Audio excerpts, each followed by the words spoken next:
அரியலூர் மாவட்டம் திருமானூர் ஒன்றியம் வாரணவாசி அங்கன்வாடி மையத்தில் ஊட்டச்சத்தை உறுதி செய்யக்கூடிய திட்டத்தின் 2ஆம் தொகுப்பை தொடங்கி வைக்கிறார் முதலமைச்சர் மு.க.ஸ்டாலின். அந்த காட்சியில் நிரலையில் பார்த்துக் கொண்டிருக்கிறோம்.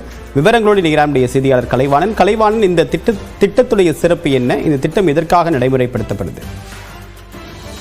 கண்டிப்பாக பிரியன், அரியலூர் மாவட்டத்தில் பல்வேறு நிகழ்ச்சியில் கலந்து கொண்ட தமிழக முதலமைச்சர் மு.க.ஸ்டாலின் அவர்கள் தற்போது அரியலூர் மாவட்டம் கீழப்பள்ளூர் அருகே உள்ள வாரணவாசி கிராமத்தில் உள்ள அங்கன்வாடி மையத்திற்கு சென்று தமிழக முதல்வர் மு.க.ஸ்டாலின் ஆய்வு செய்தார். அங்கு ஊட்டச்சத்து ஆய்வு செய்தார். அங்கு ஊட்டச்சத்தை உறுதி செய்த திட்டத்தின் 2ஆம் கட்டத்தினை இன்று தொடங்கி வைத்தார். பச்சிளம் குழந்தைகள் ஊட்டச்சத்தால் பாதிக்கப்படுவதை தடுக்க பிறந்தது முதல் 6 மாதம் வரை உள்ள குழந்தைகளின் பாலூட்டும் தாய்மார்கள் பயன்பெறும் வகையில் ஊட்டச்சத்து பெட்டகத்தை அவர்களுக்கு வழங்கி திட்டத்தை தொடங்கி வைத்தார்.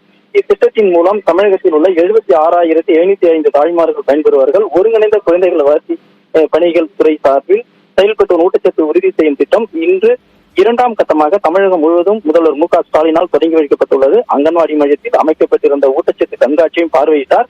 தமிழக முதல்வர் மு.க.ஸ்டாலின் அங்கிருந்து தாய்மார்கள் மற்றும் அங்கன்வாடி குழந்தைகளுடன் கலந்துரையாடினார். பின்னர் 15 தாய்மார்களுக்கு ஊட்டச்சத்து பெட்டகத்தையும் 2ஆம் கட்டத்தையும் தொடங்கி வைத்தார். இதில் அந்த நிகழ்ச்சியில் அமைச்சர்கள் நகராட்சி நிர்வாகத்துறை அமைச்சர் K.N. நேரு, வேளாண்மைத்துறை அமைச்சர் M.R.K. பன்னீர்செல்வம், போக்குவரத்துறை அமைச்சர் சிவசங்கர், உயர்கல்வித்துறை அமைச்சர் கோவிச்செல்வன், தொழில்துறை அமைச்சர் ராஜா, சமூக நலர் மகளிர் உரிமைத்துறை அமைச்சர் உள்ளிட்ட மற்றும் மாவட்ட ஆட்சியர், இதுல பொறுப்பாக சிதம்பரம் நாடாளுமன்ற உறுப்பினருமான விடுதலை சிறுத்தை கட்சி தலைவர் திருமாவளவனும் இந்த அரசு நிகழ்ச்சியில் கலந்து கொண்டுள்ளார். உங்களுடைய விரிவான தகவலுக்கு நன்றி கலைவாணன்.